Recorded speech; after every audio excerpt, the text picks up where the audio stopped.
হাবিবে কিবরিয়া নবী আল্লাহর একত্ববাদ তাদেরকে বুঝাইতেছেন, উল্টা বুঝলা তারা নবীকে ভুল বুঝলো। ইট পাটকেল হাতে লয়া নবীর কপালে মারে, নবীজির কপাল ফাইটা যায়, নবীর কপাল থেকে জর্জর করে রক্ত বের যায়। আমাদের দেহের ভিতরে যতক্ষণ রক্ত থাকে রক্ত পবিত্র, দেহ থেকে গড়ায়া বের হয়ে গেলে এটা নাপাক হয়ে যায়। শরীর থেকে রক্তটা বের হইলে কিন্তু নাপাক, ওযু করতে হয়, তাহারাত হাসিল করতে হয়। কোন কোন মগা আছে হাত কেটে গেলে রক্ত চুষা খায় ফেলায়, তার জন্য হারাম। তবে আমার নবীর শরীরের রক্ত কিন্তু নাপাক না, এটা পবিত্র রক্ত। দান শহীদ হয়েছে, মুখ থেকে ঝরঝর করে রক্তগুলো পড়তেছে। সাহাবী দৌড়ে আইসা হাতটা নবীর নিচে মুখ বরাবর এভাবে পাইতা ধরছে, নবীর মুখ থেকে ঝরঝর করে রক্তগুলো তার হাতের তালায় পড়তেছে। হাত এভাবে সরসায় না, চাইটা রক্তগুলো খায়া পড়াইছে। আল্লাহু আকবার। রাসূল কয় কি করলা, কি করলা? সাহাবী ডাক দিয়া কয়, ও আল্লাহর নবী, আপনার শরীরের রক্ত যদি আমার দেহের ভিতরে থাকে জাহান্নামের আগুন আমার স্পর্শ করতে পারবে না।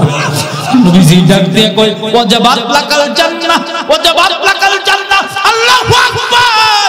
তোমার জন্য জান্নাত ওয়াজিব, তোমার জন্য জান্নাত ওয়াজিব হয়ে গেছে। নবীজির রক্ত পবিত্র, কপাল থেকে বায়া বায়া ঝরঝর করে রক্ত পড়তেছে। বাচ্চাদেরকে নবীর পিছনে লেলায়া দিছে। আরবে এমন কিছু পাথর আছে যে পাথরগুলো ধারালো পাথর, শরীরে লাগলে একবারে চামড়া বেত্রা বুঝতে ভিতরে রেখে যায়। হাতের ভিতরে পাথর লয়া বাচ্চাগুলো নবীরে পাগল দেখে দেখে পিঠের ভিতরে পাথর মারে। একটা পাথর গিয়া নবীজির চামড়া বেত্রা বুঝতে ভিতরে রেখে যায়। সারা শরীরটা রক্তে রঞ্জিত হয়ে যায়। শরীর থেকে জল করে রক্তগুলো নবীজির শরীর বায়া বায়া পা দিয়া পয়রা জুতার সাথে একবারে অ্যাডজাস্ট হয়ে যায়। জুতা থেকে পা থেকে জুতা আলাদা করা যায় না, এমন অবস্থা হয়ে যায়। এত পরিমাণে রক্ত আমার নবীর শরীর থেকে সেদিন ঝরছে। নবীজির এই দৃশ্য দেখা আসমানের সকল ফেরেশতারা কাঁদছে। এরকম পাহাড়ের ইট বালিগুলো পর্যন্ত কান্না করেছে, আকাশ বাতাস পর্যন্ত কেঁদেছে। কিতাব লিখে এই দৃশ্য দেখা আরশে আজিমের ভিতরে কম্পন তৈরি হয়ে গেছে। আল্লাহ তাআলা হযরত জিবরাইলকে ডাক দিয়ে কই, জিবরাইল দেখ না তাকায়া আমার মাসুরে ইট পাটকেল মায়েরা তার শরীর থেকে জখম করে ফেলাইছে, তার শরীর থেকে রক্তাক্ত করে ফেলাইছে। ও জিবরাইল যা আমার দুস্থের অনুমতি নিয়ে জমিনের ভিতরে এদেরকে শেষ করে দে। রাসূলের কাছে গিয়া জিবরাইল বলে, ও আল্লাহর নবী, ও গো সরকার, অনুমতি দেন, বেঈমানগুলোকে দুই পাহাড়ের মাঝখানে ফেলায়া জমিনের সাথে মিশায়া দেয়। আল্লাহর নবী চোখের পানি ছেড়ে দেয় আর ডাক দেয়া কয়, জিবরাইল, আমি নবী এদেরকে ধ্বংস করার জন্য আসি নাই, আমারে বুঝে না, আমারে চিনে না, এই কারণে তারা আমারে মারছে। তবে এদের পরবর্তী প্রজন্ম আমারে চিনবে, আমারে জানবে, আমারে বুঝবে, তারা আমার উম্মত হবে। আম্মা জান একদিন নবীজির পিঠের দিকে তাকায়া নবীজিকে ডাক দেয়া কয়, গো আল্লাহর নবী, আপনার পিঠের ভিতরে কিসের কালো কালো দাগ দেখা যায়, এগুলো কিসের দাগ? নবীজি কেঁদে দিলে, চোখ থেকে জোর জোর করে পানি পড়লো, আর ডাক দিয়ে বলল, আয়েশা, এমন কথা স্মরণ করাইয়া দিছ, আমার ইতিহাসের একটা অধ্যায় তুমি আমাদের স্মরণ করাইয়া দিছ। ওই কথা মনে হইলে এখনো পর্যন্ত আমার বুক ফেটে কান্না আসে। তাই বেশি ইট পাটকেল নিক্ষেপ করেছে, এই পিঠের ভিতরে কালো কালো দাগগুলো এখনো পর্যন্ত রয়ে গেছে। এত পরিমাণে মহব্বত, এত পরিমাণে ভালোবাসা আল্লাহর প্রতি হযরত মুহাম্মদুর রাসূলুল্লাহ সাল্লাল্লাহু আলাইহি ওয়াসাল্লামের বদদুয়া দেয় না, ধ্বংস করে দেয় না। আল্লাহর মহব্বত তার কলবের ভিতরে এত বিদ্যমান। ছোট্ট এক্সাম্পল দিয়ে শেষ করে দিব। আম্মা জান আয়েশা সিদ্দিকা রাদিয়াল্লাহু আনহা বলেন, হযরত বেলাল যখন আযান দিত তখন নবীজির কলবের ভিতরে ইশকের আগুন দাও দাও করে জ্বলতো। পিঠ থেকে বিছানা আলাদা কইরা রাসূল দাঁড়ায়া যাইতেন, বেচাইন হয়ে যাইতেন, কপাল লাল হয়ে যেত, চোখগুলো রক্ত জবার মতো লাল হয়ে যেত। তখন নবীজি পৃথিবীর কাউরে চিনতেন না। হযরত আয়েশা বলেন, আমি আমার নবীর সামনে গিয়ে দাঁড়াইলাম। হযরত আয়েশা বলেন, রাসূল আমারে চিনতেছে না, বরং আমারে বলতেছে মানান্তি, কে তুমি? আমি জবাব দিলাম মানা আয়েশা, আমি আয়েশা। রাসূল কয় মানা আয়েশা, আয়েশা আবার কে? হযরত আয়েশা বলে বিনতে আবু বকর, আমি আবু বকরের মেয়ে আয়েশা। নবীজি কয় মান আবু বকর, আবু বকরটা আবার কে? হযরত আয়েশা বলে ইবনে আবু কুহাফা, আবু কুহাফার ছেলে হলো হযরত আবু বকর। রাসূল বলে মান ইবনে কুহাফা, মান আবু কুহাফা, আবু কুহাফাটা আবার কে? হযরত আয়েশা বলে আমি যদি বলতে থাকি রাসূল বলতে বলতে অনেক দূর পর্যন্ত চলে যাবে। জানি যতক্ষণ না পর্যন্ত নবীজি আল্লাহর কদমে সিজদা না দিবে ততক্ষণ পর্যন্ত নবীর ভিতরে যে মহব্বত আর ইশকের আগুনটা জ্বলতেছে এটা নিভবে না, নিভবে না। সুবহানাল্লাহ, সুবহানাল্লাহ। এত মহব্বত করতেন আল্লাহ তাআলাকে। তাহলে চিন্তা করে দেখেন মুমিনের কলবের ভিতরে আল্লাহর মহব্বত কতটুকু থাকার দরকার। এই কারণে আল্লাহ কোরআন শরীফের ভিতরে বলেন আল্লাযীনা আমানু আশাদ্দু হুব্বান লিল্লাহ, আল্লাযীনা আমানু আশাদ্দু হুব্বান লিল্লাহ। যারা ঈমানদার তাদের কলবের ভিতরে সবচেয়ে বেশি মহব্বত থাকবে। চিৎকার মেরে বলেন কার? আর জোরে বলেন না কার? আর জোরে বলেন কার? কার কার কলবের ভিতরে সবচেয়ে বেশি মহব্বত থাকবে? আল্লাহ। আল্লাহ ব্যতীত এমন একটা জায়গা আছে সেখানে আর কাউরে বসানো যায় না। দ্বিতীয়, কলবের ভিতরে রাখতে হবে সবচেয়ে বেশি মহব্বত আল্লাহর নবীর। মক্কার কাফের গুলো, মক্কার বেঈমান গুলো আমার আপনার নবীর কাছে আয়েশা জিজ্ঞেস করে, ওগো আব্দুল্লাহর বেটা মুহাম্মদ, তুমি যে আল্লাহর কথা বলো, তুমি যে আল্লাহর দাওয়াত দাও, তুমি বলো দেখি তোমার আল্লাহর পরিচয় কি? তুমি বলো দেখি তোমার আল্লাহর সন্তানাদি আছে কিনা? তুমি বলো দেখি তোমার আল্লাহ বিবাহ শাদী করছে কিনা? তোমার আল্লাহর বংশ কি? হাবিবে কিবরিয়া নবী কোনো কথা বলে না। আসমান থেকে আল্লাহ রূহুল কুদুস জিবরাইলকে জমিনে পাঠিয়ে দিলেন। আল্লাহু আকবার বলেন। রূহুল আমিন জিবরাইল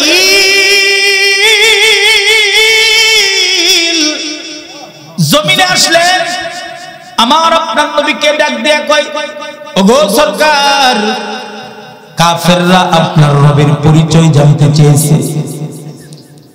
কাফের মুশরিকগুলো আপনার রবের বংশ সম্পর্কে জানতে চেয়েছে, তিনি বিবাহ করছে কিনা, বাচ্চা কাচ্চা আছে কিনা জানতে চেয়েছে। আপনি জানায়া দেন, আপনি শোনায়া দেন, কুল হুয়াল্লাহু আহাদ, কুল হুয়াল্লাহু আহাদ, আল্লাহুস সামাদ, লাম ইয়ালিদ ওয়া লাম ইউলাদ ওয়া লাম ইয়াকুল লাহু কুফুয়ান আহাদ। ওগো আল্লাহর নবী, আপনি কাফের মুশরিকদের সামনে জবাব দিয়ে দেন। আপনি বলুন আপনার রব এক, তার কোনো শরীক নাই। কথা কোন ঠিক কিনা? আহাদ মানে এক, তার কোনো শরীক নাই। আহাদ মানে এক, ওয়াহিদ মানে এক। ওয়াহিদের পরে একের পরে দুই আসে, কিন্তু আহাদ এমন একটা শব্দ যার ভিতর থেকে কোনো জুজ বের করা যায় না, যার ভিতর থেকে কোনো অংশ বের করা যায় না। এই কারণে আল্লাহ নিজের নামের সাথে ব্যবহার করেছেন আহাদ। আহাদ, আল্লাহ এক, তার কোনো শরীক নাই। আহাদুন লাইসা কামিসলিকি সামাদুন লাইসা কাফাদলিক। আহাদুন লাইসা কামিসলিকি সামাদুন লাইসা কাফাযলিক লিমানিল মুলক তুগুই তো সাজাওয়ার খুদাই লিমানিল মুলক তুগুই তো সাজাওয়ার খুদাই ইয়া আহাদ ইয়া সামাদ ইয়া মান লাম ইয়ালিদ ওয়া লাম ইউলাদ ওয়া লাম ইয়াকুল লাহু কুফুয়ান আহাদ কুল হুয়াল্লাহু আহাদ কা রমজ क्या समझाए तो खुदा की खास बंदो तो खुदा समझाए तू अल्लाहु আকবার বলেন। হাবিব আপনি বলে দেন আল্লাহ এক, তার কোনো শরীক নাই। আল্লাহ হলেন এমন এক যেখান থেকে কোনো অংশ বের করা যায় না। আল্লাহ পাকের ৯৯টা সিফাতি নাম আছে, প্রত্যেকটা নামের আলাদা আলাদা অর্থ আছে। যেমন রহমান আল্লাহ একটা নাম, এটার অর্থ হলো দয়াময়। রহিম আল্লাহর একটা নাম, এটার অর্থ হলো দয়াময়। গফফার, গফুর, সাত্তার এগুলো হলো আল্লাহর সিফাতি নাম। তবে আল্লাহ পাকের একটা আজিমুশ শান জাতি নাম আছে, যেটার নাম হলো আল্লাহ। মজাদার একটা নাম, ইশকের একটা নাম, সেই নামটা হলো আল্লাহ। আল্লাহর প্রত্যেকটা সিফাতি নাম থেকে অর্থ বের করা যায়, তরজমা করা যায়। তবে আল্লাহর এমন একটা নাম যে নামটা হলো আল্লাহ, এমন একটা মজাদার নাম যে নাম থেকে কোনো অর্থ বের করা যায় না, কোনো তরজমা বের করা যায় না। পৃথিবীর কোন আলেম আজ পর্যন্ত আল্লাহ নামের তরজমা বের করতে পারে না। সুবহানাল্লাহ, সুবহানাল্লাহ। এটা এমন একটা স্বাদের নাম, এমন একটা মজার নাম, তৃষ্ণার্ত ব্যক্তি তৃষ্ণার্ত অবস্থায় যদি থাকে আর আমার মাওলানা পাকের জাতি নামটা যদি ইশকের সাথে একবার উচ্চারণ করে, তার পিপাসা দূর হয়ে যায়। ক্ষুধার্ত ব্যক্তি যদি ক্ষুধা থাকা অবস্থায় আল্লাহর নামটা ইশকের সাথে আল্লাহ উচ্চারণ করে, তার ক্ষুধা দূর হয়ে যায়। পেরেশানি অবস্থায় কেউ যদি আমার মুনিবের নামটা ইশকের সাথে উচ্চারণ করে, তাহলে এই নামের বরকতে আল্লাহ তাআলা তার পেরেশানি দূর করে দেয়। আজিমুশ শান এক নাম, সেটা হলো আল্লাহ। তো জিবরাইল আলাইহিস সালাতু ওয়াস সালাম আমার আপনার নবীকে ডাক দেয়া কয়, হাবিব ঘোষণা করে দেন আপনার রব এক। কথা বলেন ঠিক কিনা? আমাদের রব এক, তার কোনো শরীক আছে? আর কথা বলেন আছে? এ কারণে কপালটা আল্লাহকে দিতে হয়, এই গর্দান আল্লাহরে দিতে হয়। আল্লাহ ব্যতীত এই কপালটা পৃথিবীর আর কাউকে দেওয়া যায় না। মুহতারাম হাজিরিন, একটু গভীরভাবে খেয়াল করেন একটা গুরুত্বপূর্ণ কথা।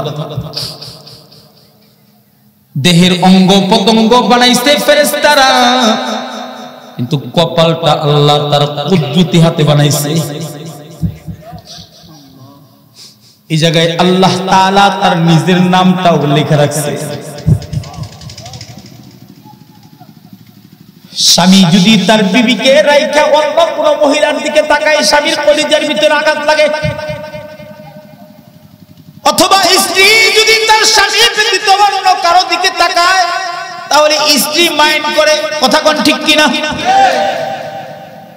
গোলাম যদি আল্লাহ ব্যতীত এই কপালটা কারো সামনে দিয়া দেয়, আল্লাহ তাআলার গয়রতে আক্রমণ লাগে যায়। আল্লাহ পাক সহ্য করতে চায় না।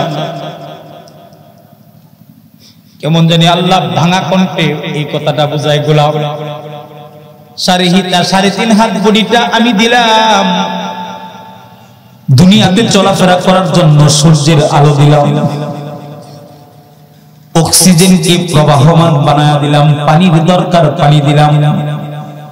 গোলাম তোর জন্য দুনিয়াতে তোর যা যা দরকার সব আমি আল্লাহ দিলাম, আমি আল্লাহ ব্যতীত কার সামনে গিয়া নত গো, আমি আল্লাহ ব্যতীত কার সামনে গিয়া তুই কপালটা ঠেকাস, এটা আল্লাহ সহ্য করে না।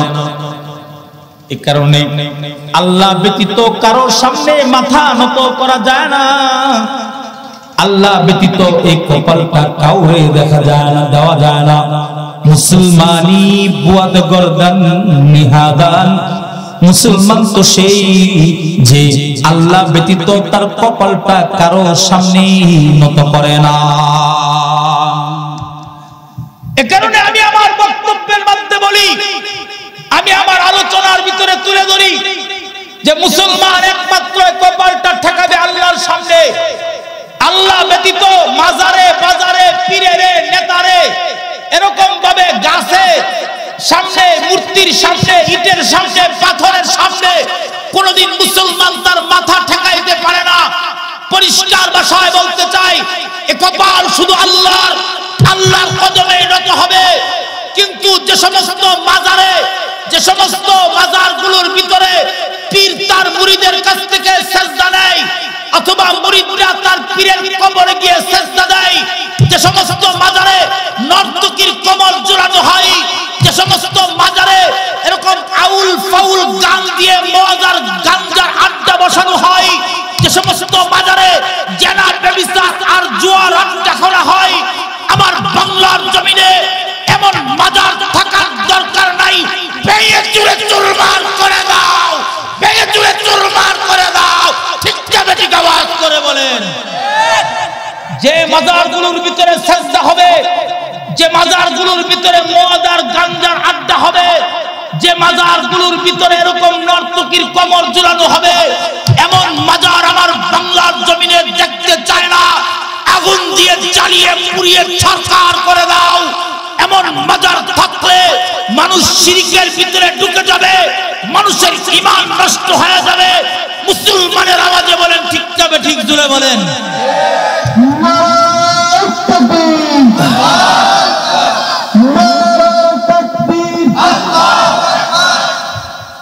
মুহতারাম হাজিরিন, এ কারণে কপাল শুধু দিতে হবে একজনকে। চিৎকার মেরে মুমিনের কণ্ঠে ডাক দিয়ে বলেন, তিনি কে? ফেরত দিলাম। পুরুষের পরিচয় দিয়ে চিৎকার মেরে ডাক দিয়া বলো, কপাল কার? আর একটু জোরে বলে, কপালটা কার? মুমিনের কণ্ঠে চিৎকার মেরে একটা ডাক দিয়া সাহসী কণ্ঠ দেখায়া দাও, বলো আমাদের মালিক কে? আরো জোরে বলতে হবে, বলো মালিক কে? সমস্যরে একসাথে বলো আল্লাহু আকবার। আরো জোরে বলো আল্লাহু আকবার। মুহতারাম হাজিরিন, এ কারণে কপাল শুধু আল্লাহকেই দিতে হবে। কেননা কেউ যদি আল্লাহর কদমে কপালটা নত করে লয়, কোন মুসলমান যদি তার কপালটা আল্লাহর কুদরতি কদমে একটাবার ফালায়া দেয়, হাদিসে পাকের ভিতরে এসেছে আল্লাহ এবং তার গোলামের ভিতরে কোনো পর্দা থাকে না। সুবহানাল্লাহ কয় না? গোলাম যখন সেজদা দেয়, আল্লাহ এবং তার গোলামের ভিতরে কোনো পর্দা থাকে না।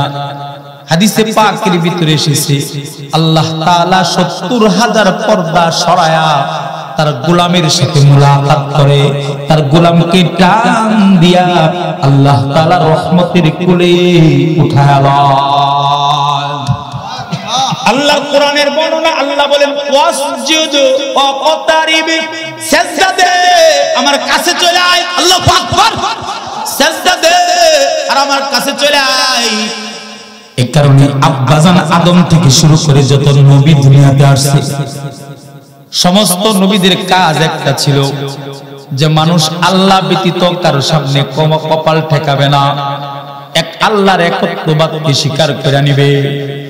সমস্ত পয়গম্বর জমিনের ভিতরে একটা মিশন নিয়ে আসছে, পৃথিবীর সমস্ত মানুষ আগুন পূজা করবে না, মূর্তি পূজা করবে না, প্রতিমা পূজা করবে না, পূজা করবে একজনের, তিনি আল্লাহ। সমস্ত পয়গম্বরদের দাওয়াত ছিল এটা।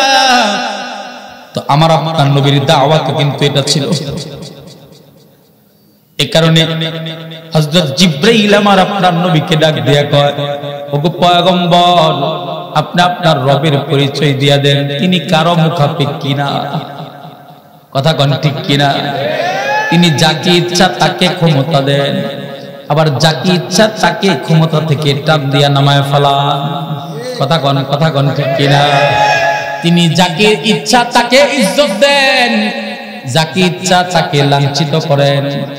তিনি যাকে ইচ্ছা তাকে ধনী বানান, যাকে ইচ্ছা তাকে ফকির বানান। তিনি যাকে ইচ্ছা তাকে হিদায়াত দেন। পৃথিবীর কোন ব্যক্তি কাউকে হিদায়াত দিতে পারে না। এ কারণে মুহতারাম হাজিরিন, হাবিবের প্রিয় তাদেরকে পরিচয় দিতেছে আমার আল্লাহ বলে এমন আল্লাহ, তিনি কারো মুখাপেক্ষী না।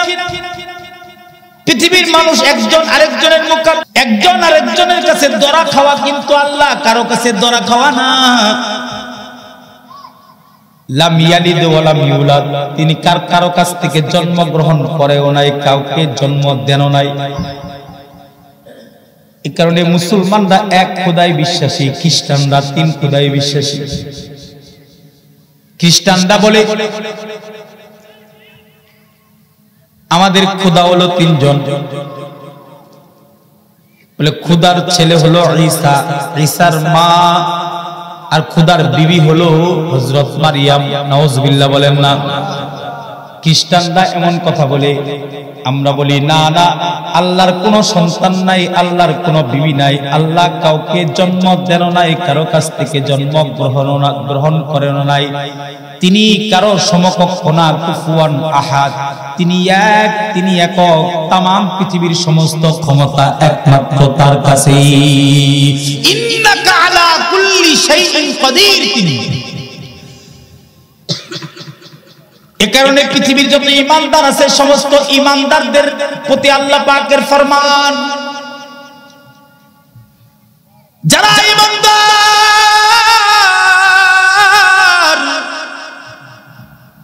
কথাটা বুঝেন কিন্তু খুব গুরুত্বপূর্ণ কথা। ঈমানদার কারা?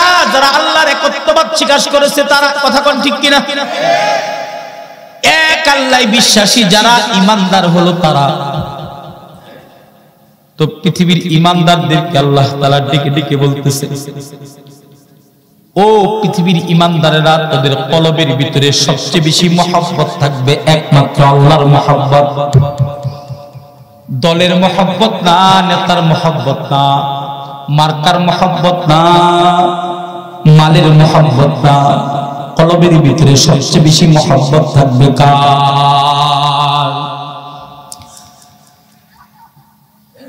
যারা ঈমানদার তাদের কলবের ভিতরে মহব্বত থাকবে শুধুমাত্র কেবলমাত্র আল্লাহর।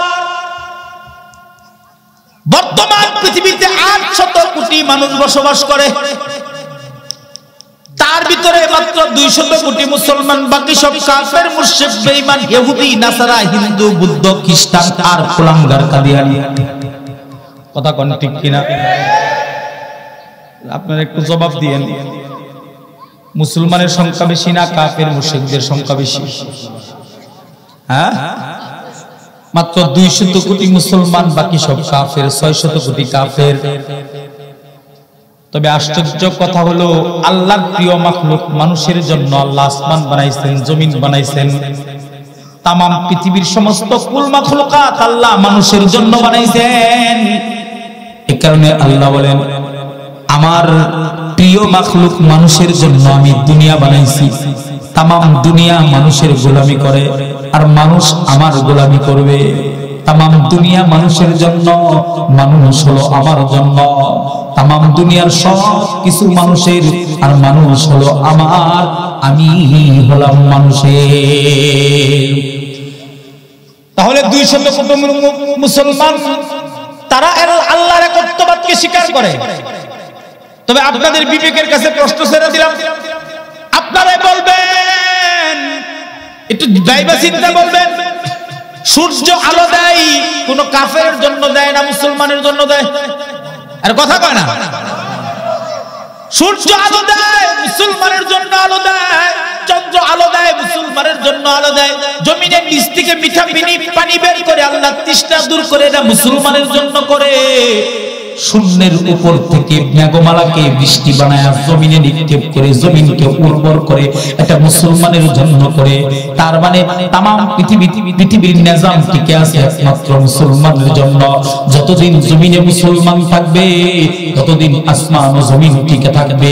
মুসলমান থাকবে না, আল্লাহ তাআলা তামাম পৃথিবীর ধ্বংসলীলা দেখায়া দিবেন, তামাম পৃথিবী ধ্বংস করে দিবেন। তাহলে একটু বাইবা চিন্তা করবেন, মুসলমানের জন্য দুনিয়া টিকে আছে, কিন্তু পৃথিবীর কাফের মুশরিক বেঈমানেরা চায় পৃথিবীর জমিন থেকে মুসলমান ধ্বংস হয়ে যায়। আল্লাহ বলে না না না, মুসলমান যদি ধ্বংস হয়ে যাও পৃথিবীর কোন কাফের মুশরিক জমিনের ভিতরে বেঁচে থাকতে পারবে না। মুহতারাম হাজিরিন, একটু ভালোভাবে খেয়াল করবেন, আসমান ও জমিন টিকে আছে মুসলমানের জন্য। সূর্য আলো দেয় মুসলমানের জন্য, জমিন থেকে রকমারি ফসল উঠে মুসলমানের জন্য, গাভীর উলান থেকে দুধ বের হয় মুসলমানের জন্য, রকমারি ফল খাচ্ছি এটা মুসলমানের জন্য। যতদিন জমিনে মুসলমান থাকবে আসমান ও জমিন টিকে থাকবে। মুসলমান থাকবে না, আসমান জমিন থাকবে না।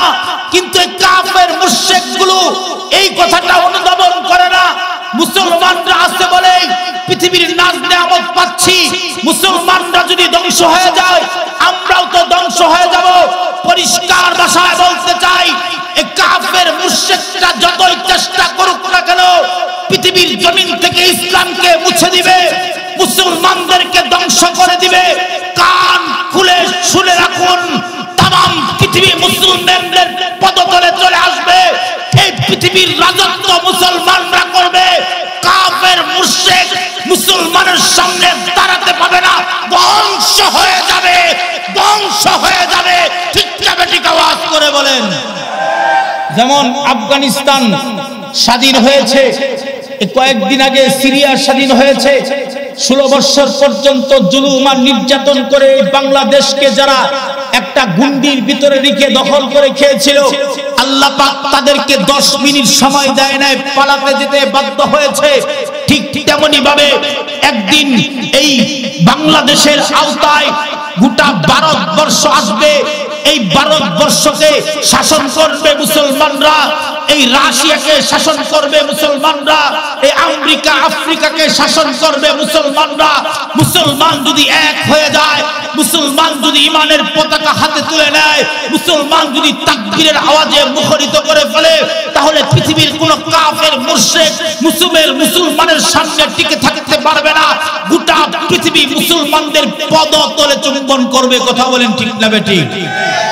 মুহতারাম হাজিরিন, খুব ভালো করে বুঝবেন, যারা ঈমানদার তাদের কলবের ভিতরে সবচেয়ে বেশি মুহাব্বত থাকবে আল্লাহর মুহাব্বত।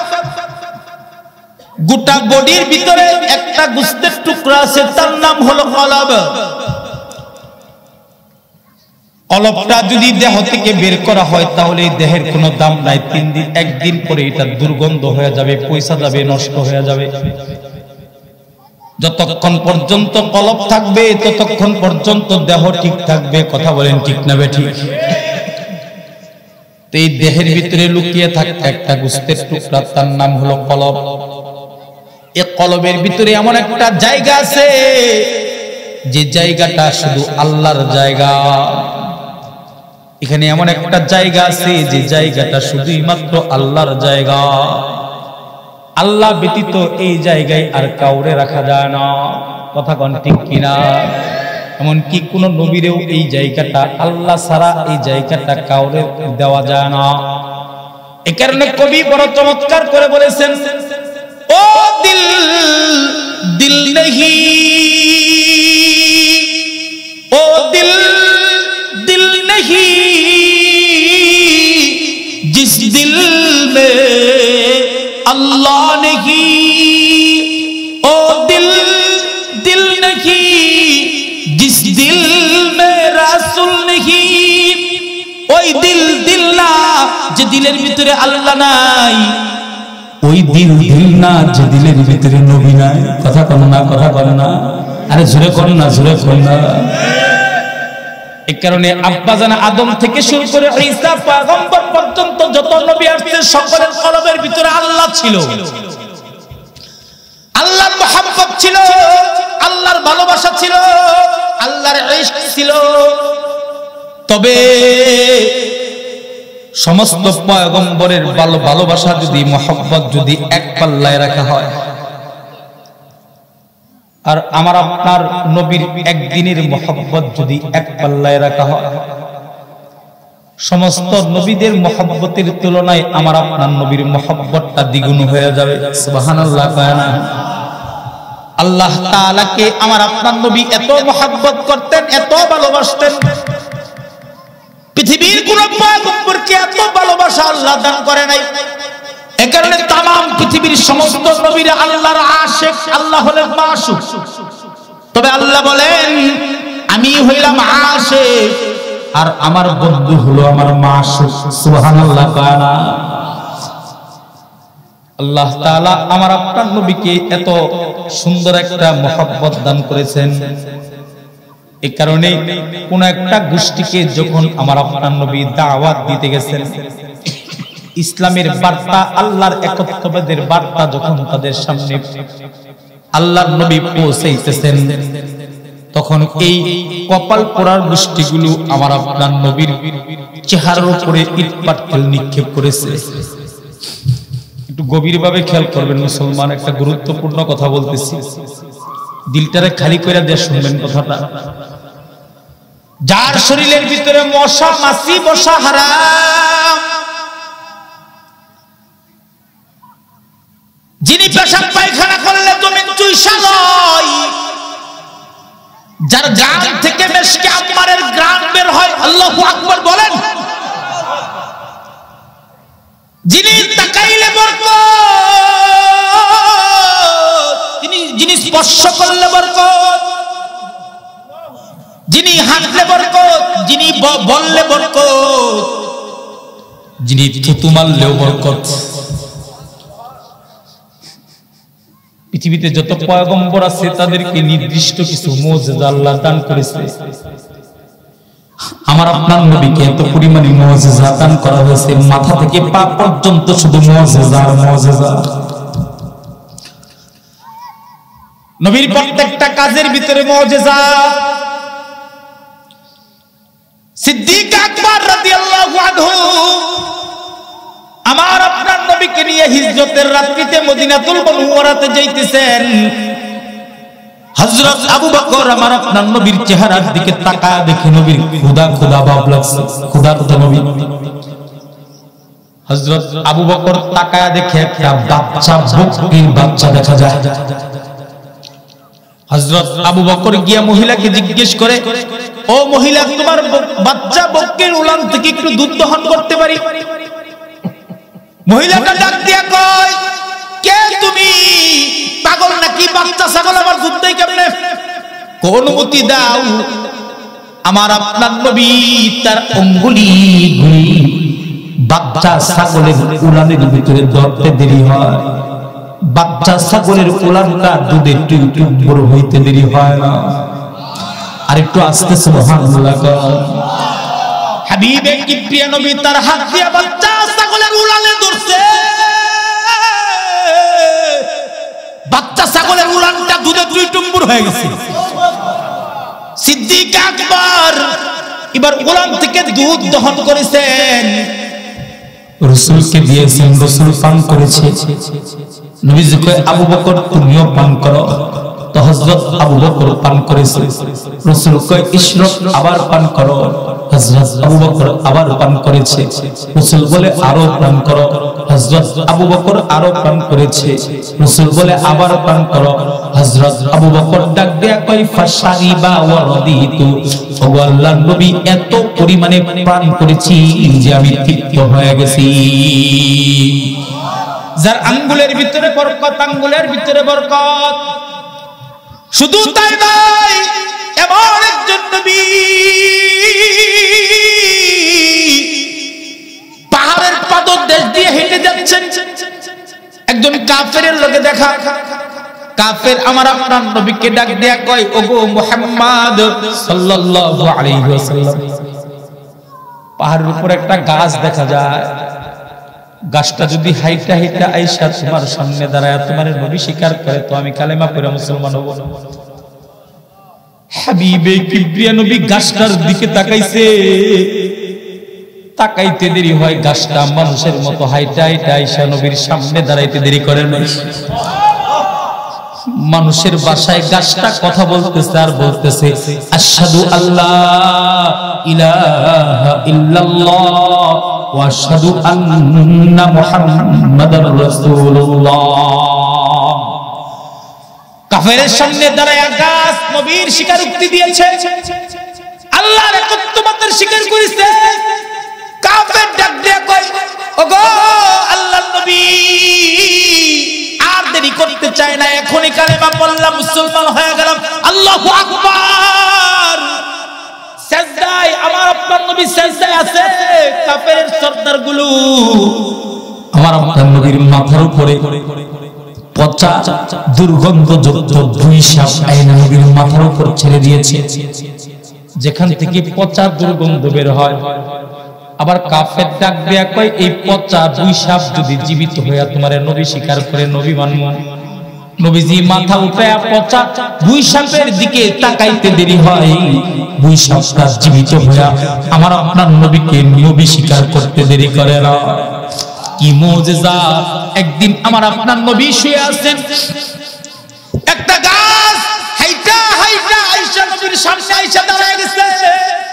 নবীদের চোখ ঘুমায় না, কিন্তু নবীদের চোখ ঘুমায় কিন্তু দিল ঘুমায় না। একটা গাছ আয়েশা আমার আপনার নবীর চেহারার উপরে ডালপালা এভাবে মেলে ধরেছে। সুবহানাল্লাহ বল না। কেমন নবীর উম্মত তুমি! নবীর সিরাত মাঝে মাঝে মুতালা করবা। আমার নবী কেমন ছিল? জমিনের দাঁড়ায়া আসমানের চাঁদের দিকে ইশারা করলে চাঁদ দুই খণ্ড হয়ে পড়া যায়। আমার নবী কেমন, তুমি কেমন নবীর উম্মত একটাবার ভালো করে চিন্তা করে দেখো। গাছটা আয়েশা মানুষের মতো হাইটা হাইটা নবীর চেহারার উপর ডালপালাগুলো মেলায়া ধরেছে। এক সাহাবী আসছে, গাছটা আবার হাইটা হাইটা তার আপন জায়গায় চলে গেছে। সাহাবী জিজ্ঞেস করে, আল্লাহর নবী কি দেখলাম কি দেখলাম? নবীজি কয়, গাছটা 40 বছর যাবত আল্লাহর কাছে দোয়া করতেছে, আমার একটু মন ভরে দেখবে। ঘুমের বান্দরা শুয়ে আছি, গাছটা মানুষের মতো হাইটা হাইটা আমার চেহারাটা মন ভরে দেখছে, তারপর চলে গেছে। গাছ নবীরে চিনে, তুমি আর আমি নবীরে চিনলাম না। আব্বাজান আদম থেকে শুরু করে পয়গম্বর ঈসা পর্যন্ত সমস্ত পয়গম্বর আমার আপনার নবীর প্রশংসা করে গেল। আব্বাজান আদম বলে, ওগো আল্লাহ, তোমার নামের সাথে যে নাম ওর উসিলায় তুমি আমারে মাফ করো। পয়গম্বর ইদ্রিস, পয়গম্বর শীশ, পয়গম্বর ইয়াহইয়া, পয়গম্বর জাকারিয়া, পয়গম্বর ইয়াকুব, পয়গম্বর আইয়ুব, পয়গম্বর ইউসুফ, পয়গম্বর ইব্রাহিম, পয়গম্বর ইসমাঈল, পয়গম্বর ঈসা, পয়গম্বর মুসা, সমস্ত পয়গম্বর আমার আপনার নবীর তারিফ করে। শুধু নবীরা করে না, না, হযরত জিবরাইল করে, মিকাইল করে, ইসরাফিল করে, আজরাইল করে। কি পরিমাণে ফেরেশতা আছে পৃথিবীর কেউ জানে না, কোন পয়গম্বর বলতে পারে নাই।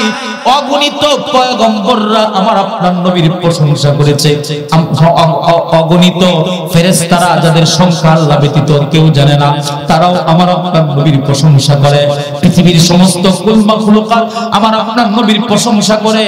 হযরত আবু বকর করলো, হযরত উসমান করলো, আলী করলো, ওমর করলো, হুরায়রা করলো, হুযায়ফা করলো, সালমান ফারসি করলো, রাদিয়াল্লাহু আনহুম আজমাইন, তাবিঈনরা করলো, তাবে তাবিঈনরা করলো, ইমাম আবু হানিফা করলো, ইমাম শাফিঈ করে, ইমাম মালিক করে, ইমাম আহমদ ইবনে হাম্বল করে, ইবনে তাইমিয়া করে, ইমাম বুখারী, মুসলিম, তিরমিজি, মুসনাদ আহমদ, এরকম ভাবে হুসাইন আহমদ মাদানী, রশিদ আহমদ গঙ্গুহি, শাইখুল ইসলাম, এরকম কাসিম নানুতুবি, এরকম হাজী আব্দুল্লাহ মুহাজির মক্কি, আল্লামা শাহ আহমদ শফি, আল্লামা জুনায়েদ বাবুনগরী, আল্লামা নূর হোসেন কাসিমি, আল্লামা আব্দুল হামিদ পীর সাহেব মধুপুর নবীর প্রশংসা করে।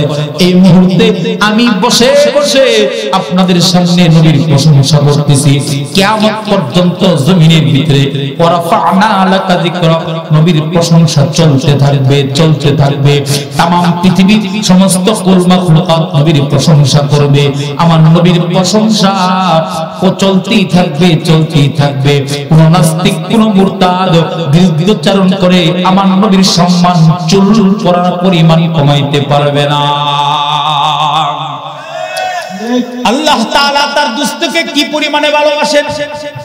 আল্লাহ বলেন, যেখানে আমার নাম সেখানে আমার দুস্তর নাম। আল্লাহু আকবার। যেখানে আমি সেখানে আমার দুস্ত। আমি হলাম রব্বুল আলামিন, আমার দুস্ত হলো রহমাতুল লিল আলামিন। আমি যদি মাসের নবী হই, আমি যদি মাসের আল্লাহ হই, তাহলে আমার নবী মাসের নবী।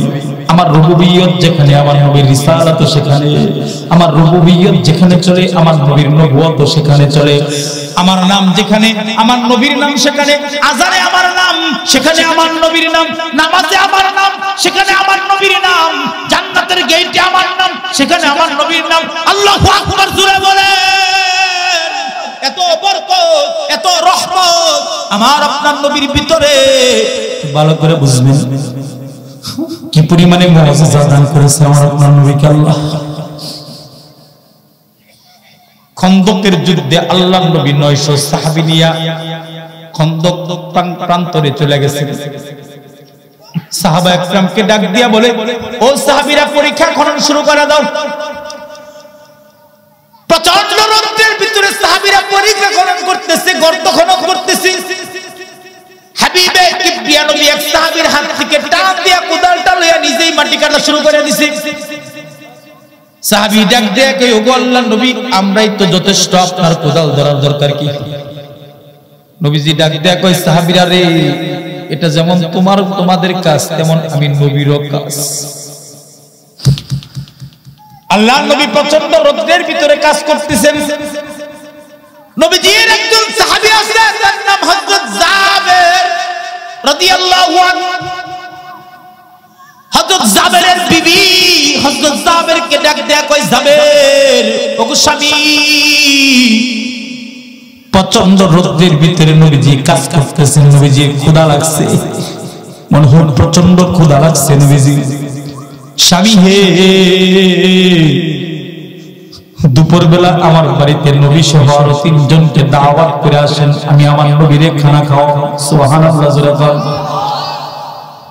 হযরত জাবের রাদিয়াল্লাহু আনহু বিবির কাছ থেকে দৌড়া নবীজির সামনে গেলেন, আল্লাহর নবীকে সালাম দিলেন। সালাম দেওয়ার পরে হযরত জাবের আমার আপনার নবীকে ডাক দেয়া কই, ওগো সরকার, আমি আপনার আব্বা একজন গোলাম জাবের। আমার বিবির খুব ইচ্ছা দুপুরবেলা আমার বাড়িতে একটু খানা খাইতেন, যদি দাওয়াতটা কবুল করতেন। এক মুসলমান আরেক মুসলমানকে দাওয়াত দিবে, আর এই দাওয়াত কবুল করাটা ওয়াজিব, ওয়াজিবাতুদ দাওয়াত।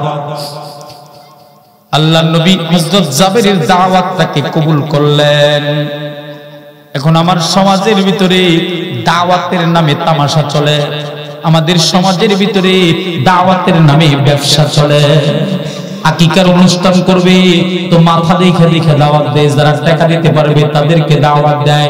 মেয়েকে বিবাহ দিবে, মাথা দেখে দেখে দাওয়াত দেয়, যারা টাকা দিতে পারবে তাদেরকে দাওয়াত দেয়। আজকাল এই বিবাহ অনুষ্ঠান, আকিকার মুসলমানি গুলো ব্যবসায় পরিণত হয়ে গেছে। না না না, আকিকা, এরকম খতনা আর বিবাহের অনুষ্ঠান, এগুলো পবিত্র অনুষ্ঠান, এগুলো নিয়ে ব্যবসা করা যায় না। এগুলো পবিত্র অনুষ্ঠান, সুন্নত তরিকায় করতে হয়, জোরে বলেন ঠিক না বেটি? কেমন কপাল পোড়া, কষ্ট করে নিজের মেয়েকে বড় করেছে, বিবাহ দিবে তো এলাকার ধনী মানুষদেরকে দেখে দেখে দাওয়াত করে, কার্ড দিয়ে দাওয়াত করে, কমিউনিটি সেন্টারে দাওয়াতের অনুষ্ঠান করে দাওয়াত খায়, তারপরে 2000 টাকার নোট 1000 টাকার নোট যে বের করতে পারবে তাকে দাওয়াত দেয়। লাস্টে বিয়ার শেষে দেখা যায় যা খরচ করেছে তার চেয়ে বেশি উঠছে। কথা কয় না, কথা কয় না? এ কারণে আমি আমার আলোচনার ভিতরে প্রকাশ করে থাকি, মুসলমানের বিবাহের ভিতরে ব্যবসা চলতে পারে না, মুসলমানের বিবাহের ভিতরে গান বাদ্য চলতে পারে না, মুসলমানের বিবাহের ভিতরে গায়ে হলুদের অনুষ্ঠান হতে পারে না। এটা মুসলমানদের তাহজিব তামাদ্দুন না, সংস্কৃতি না, এটা ইহুদি খ্রিস্টান হিন্দুদের সংস্কৃতি। কথা বলেন ঠিক না বেঠি? হযরত জাবের রাদিয়াল্লাহু আনহু আল্লাহর নবীকে দাওয়াত করেছেন, নবীজি দাওয়াত কবুল করেছেন। হযরত জাবের বাড়ি চলে গেছে, 4 জনের রুটি, আটা আছে, 4 জনের রুটি বানানো যাবে। বাচ্চা, বকরির বাচ্চাটাকে জবাই করলেন, পিস পিস করে গোশত বানাইলেন, 4 জনের গোশত হবে। বিবির সাথে সহযোগিতা করে রান্না বান্না করলেন। খুশুসি একটা কথা বলি, আমরা এমন লোকদেরকে খানা খাওয়াই যাদের ভিতরে কোনো বরকত নাই। নবী পাইবা না, আবু বকর পাইবা না, উসমান আলী সাহাবী পাইবা না, তবে নবীজির রেখে যাওয়া আমানত ইলম যাদের সিনার ভিতরে আছে তারা আলেম, তাদেরকে পাইবা। বাড়িতে যদি আলেমদেরকে খানা খাওয়াও তো নবী খাওয়ানোর সব হবে। আলেমদেরকে সম্মান করলে নবীকে সম্মান করা হবে, আলেমের কথা মতো চললে তো নবীর কথা মতো চলা হবে। আলেমকে কদর করবা, তোমার কদর বাইরা যাবে। আলেমের সাথে বেয়াদবি করবা, মুখ বাঁকা হইয়া বেঈমান হইয়া তোমাকে মৃত্যুবরণ করতে হবে। হযরত জাবের বাড়িতে সব রেডি করলেন। বিবি ডাক দিয়ে কই, স্বামী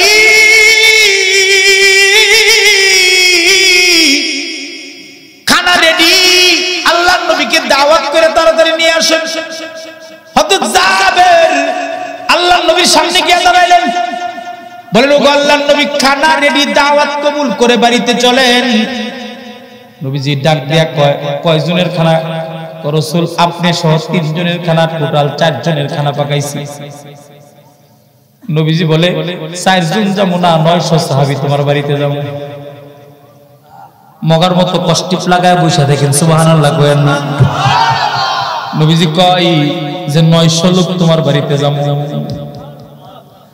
হযরত জাবের জিহ্বায় কামড় দেয়, কিছু বলতেও পারে না, ভয় পাওয়া যায়, দৌড়ায় বাড়িতে যায়। বাড়িতে যায় বিবিরে ডাক দিয়া কয়, বিবি সর্বনাশ হয়ে গেছে। বলে কি? দাওয়াত দিছি 4 জনকে, নবী তো 900 লোক লয়ে বাড়িতে আইতেছে। বিবি মুস্কি হাসি দিয়ে কয়, স্বামী দাওয়াত কি আপনি দিবেন না নবীজি দিছে? বলে নবীজি দিছে। কন্যাকে তেল দিয়া ঘুমায় থাকেন, যিনি দাওয়াত দিছে তিনি বিষয়টা বুঝবেন। আর একটু জোরে কোন সুবহানাল্লাহ, জোরে কোন। কিছুক্ষণ পরে আল্লাহর নবী তার সাহাবীদেরকে নিয়ে জাবেরের বাড়িতে হাজির। এই সাহাবীরা একসাথে থাকলে চেহারার ভিতরে কি পরিমাণ নূর চমকাইতো। আমরা জমিনে দাঁড়ায় আসমানের দিকে তাকাইলে তারকাগুলো যেমন সুন্দর দেখি, সাহাবায়ে কেরামের কাফেলা একসাথে বসলে তেমন তারকার মতো ঝিলমিল ঝিলমিল করত। হাবিবে কিবরিয়া নবী 900 সাহাবী লইয়া হযরত জাবেরের বাড়িতে গেলেন। কেউ বারান্দায়, কেউ বাহিরে, কেউ রাস্তায়, খুব সুন্দর পরিবেশ কায়েম হয়ে গেছে। জাবের তো ভয় পাচ্ছে, কিন্তু রাসূল ভিতরে ঢুকলেন, কিন্তু আগে বলে দিয়েছিলেন জাবের রুটিগুলো কাপড় দিয়া ডাইকা রাখবা আর তরকারিগুলো ঢাকনা দিয়া ডাইকা রাখবা, আমি নবী না আসা পর্যন্ত খুলবা না। নবীজি ঘরের ভিতরে ঢুকলেন, জাবেরকে ডাক দেয়া কই, জাবের রুটি কই, তরকারি কই? রাসূল এই। নবীজি বলেন, কাপড়ের ভিতর থেকে একটা করে রুটি বের করব, ঢাকনাটা আস্তে করে খুলে সেখান থেকে এক করে বস্তু বের করব, তোমার হাতে দেব, একজন একজন করে তুমি দেওয়া শুরু করে দাও। রাসূল রুটি আর গোশত এক করে একজন একজন করে জাবেরের হাতে দিতেছে, জাবের একজন একজন করে সিরিয়াল বাইদা সবাইকে দিতেছে। আহ কি সুন্দর দৃশ্য! এক এক করে নবীজি 900 সাহাবীর কাছে রুটি এবং গোশত পৌঁছায়া দিলেন। রাসূল বললেন, জাবের তুমি খাও, জাবেরও খাইলো। তোমার বিবিরে দাও, বিবিও খাইলো। রাসূল বলেন, আমি খাই। নবীজি নিজেও খাইলেন। এরপর কাপড় টান দিয়া দেখি 4 জনের রুটি এখনো রয়ে গেছে। ঢাকনা টান দিয়া দেখে 4 জনের গোশত এখনো পর্যন্ত পাতিলের ভিতরে রয়ে গেছে। আমার নবী এত বরকত সারা রাত ওয়াজ করলেও শেষ করতে পারুন না।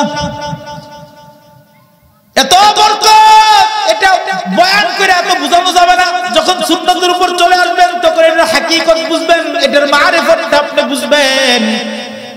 এই কারণে আমার আপনার নবীকে আল্লাহ এত পরিমাণে মহব্বত আর ভালোবাসা দান করেছিলেন। রাসূল দাওয়াত দেয়, এই কাফিরের গোষ্ঠীগুলো রাসূলকে ইট পাটকেল নিক্ষেপ করে। মুহাদ্দিস হুজুর বসে রয়েছেন, একটু গভীরভাবে খেয়াল করেন কথা। ওনারা যখন এটা কিতাবের ভিতরে পড়ে, ওনারাও কান্দে, ছাত্ররাও কান্দে।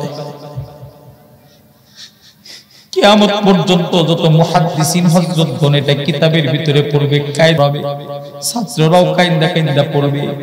যত বক্তা বয়ান করবে তার চোখে পানি আসবে, শ্রোতাদের চোখের ভিতরেও পানি আসবে। মুহতারাম হাজিরিন, আল্লাহর মুহাব্বত, আল্লাহর নবীর মুহাব্বত তামাম দুনিয়া একদিকে, আমার নবী এবং আমার আল্লাহ আরেকদিকে। তামাম দুনিয়া যদি আমার নামে লিখে দেওয়া হয়, আল্লাহ এবং তার রাসূলকে যদি আরেক জায়গায় রাখা হয়, দুনিয়া লাথি মারবো, আল্লাহ এবং তার রাসূলকে ছাড়বো না। আরো জোরে বলেন ঠিক কিনা, জোরে বলেন। এ কারণে পয়গাম আপনাদের কানে পৌঁছে দিতে চাই, পরিষ্কার ভাষায় বলতে চাই যে আল্লাহর পরের মর্যাদাটা হলো আমার নবীর মর্যাদা। তিনি কুরআন শরীফের ভিতরে আল্লাহ ঘোষণা করে বলেছেন, মা কানা মুহাম্মাদুন আবা আহাদিম মির রিজালিকুম ওয়ালাকিন রাসূলুল্লাহি খাতামান নাবিয়্যিন। রাসূল বলেছেন, আনা খাতামুন নাবিয়্যিন লা নাবিয়্যা বাদি। আমি শেষ নবী, আমার পরে কোনো নবী নাই। আল্লাহর কসম করে বলি, তুমি যদি মুসলমান হয়ে থাকো তাহলে তোমার রক্তের প্রত্যেকটা শিরা, উপশিরা থেকে স্লোগান আসবে, আমার নবীর খতরে নবুয়তকে বাদ দিয়ে কাদিয়ানী গোষ্ঠী যদি আমার নবীর খতরে নবুয়তের উপর আক্রমণ করে, নবীর বেইজ্জতি করতে চাই, পরিষ্কার ভাষায় বলতে চাই, বাংলার জমিনে আরেকটা আগুন জ্বলবে, আরেকটা যুদ্ধ হবে। ঠিকটা বেঠিক আওয়াজ করে বলেন।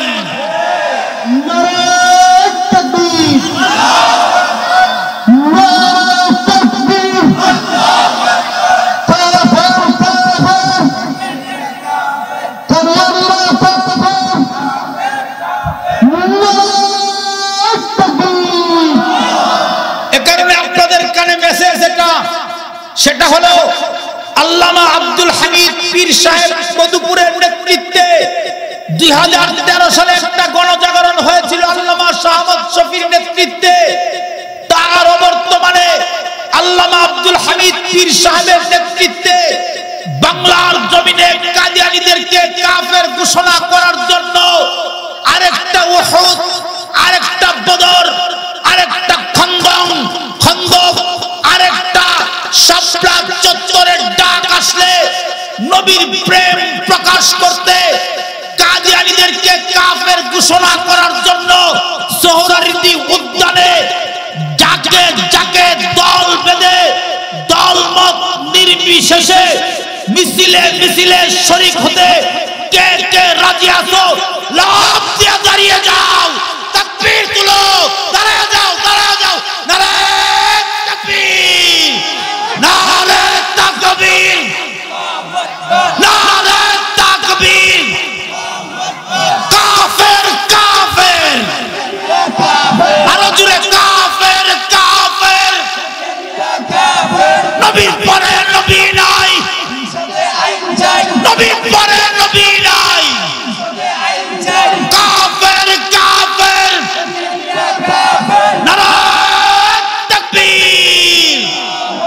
বসেন, এটা এক নাম্বার কথা, সবাই বসেন। দুই নাম্বার কথা, নবীর অবর্তমানে দ্বীন হেফাজতের জিম্মাদারি, ইসলাম হেফাজতের জিম্মাদারি, দ্বীনের শোবাগুলো হেফাজতের জিম্মাদারি আলেমদের। কথা কোন ঠিক কিনা? আরো জোরে বলেন ঠিক না বেঠিক? আলেমদের নেতৃত্বে দ্বীন চলবে। কথা কয় না? আমার কথা বুঝেন তো আপনারা? ইমামতি ডাক্তার করে না, আলেম করে। বয়ান জেনারেল শিক্ষিত করে না, আলেম করে। এরকম ভাবে ইসলামের বিভিন্ন বিষয়ে পরিচালনা ইঞ্জিনিয়ার করে না, আলেম করে। আলেম করে দ্বীনের প্রত্যেকটা বিষয়ে আলেমরা জানে, আলেমরা বুঝে। দ্বীন চলবে আলেমদের নেতৃত্বে, মাদ্রাসা চলবে আলেমদের নেতৃত্বে, মসজিদ চলবে আলেমদের নেতৃত্বে, খানকা চলবে আলেমদের নেতৃত্বে, দ্বীনের প্রত্যেকটা সভা চলবে আলেমদের নেতৃত্বে। ঠিক তেমনি ভাবে দারুল উলুম দেওবন্দের একজন সূর্য সন্তান আল্লামা ইলিয়াস রাহমাতুল্লাহি আলাইহি, তার মাধ্যমে দাওয়াত ও তাবলীগের কাজ শুরু হয়েছে। তিনি একজন আলেম ছিলেন। দাওয়াত ও তাবলীগের কাজের নেতৃত্বও দিবে আলেমরা। দাওয়াত ও তাবলীগের কাজ চলবে আলেমদের নেতৃত্বে। আলেমকে মাইনাস করে যারা দাওয়াত ও তাবলীগ করবে, ওটা দাওয়াত ও তাবলীগ নয়, ওটা পিকনিক। কথা বুঝো না? বুঝো না?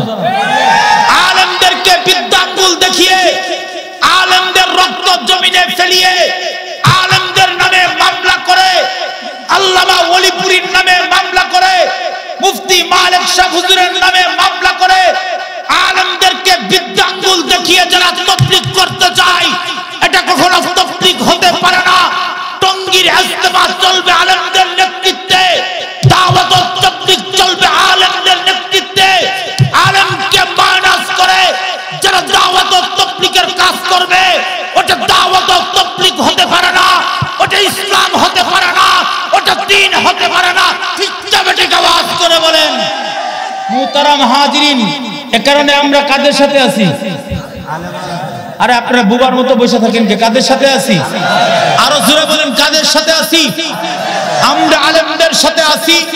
আমাদের জানাজা আলেমরা পড়াবে, আমরা আলেমদের পিছনে নামাজ পড়ি, দ্বীন বুঝায় আমাদেরকে আলেমদেরকে, আলেমরাই। সুতরাং আমরা আলেমদের সাথে আছি, থাকবো, ছিলাম মৃত্যু পর্যন্ত ইনশাআল্লাহ। আরো জোরে বলেন ইনশাআল্লাহ। রাজি আছি তো ইনশাআল্লাহ? যারা আলেমদের সাথে থাকবে, আল মারউ মা'a মান আহাব্বা, আলেমদের সাথেই তার জান্নাত হবে, আলেমদের সাথেই তার হাসর হবে, আলেমদের সাথেই তার আল্লাহর জান্নাতে যাবে। আর যারা আলেমকে মাইনাস করবে, কপালে জান্নাত জুটবে না। কথা কয় না? কথা কয় না? এজন্য আলেমদের সাথে থাকতে রাজি আছি, এই মাদ্রাসার সাথে থাকতে রাজি আছি, পীর শাহ হুজুরের সাথে থাকতে রাজি আছি। আল্লাহ কবুল করো, জোরে বলেন আমিন। আর জোরে বলেন আমিন। ওয়া আখিরু দাওয়ানা আলহামদুলিল্লাহি রাব্বিল আলামিন।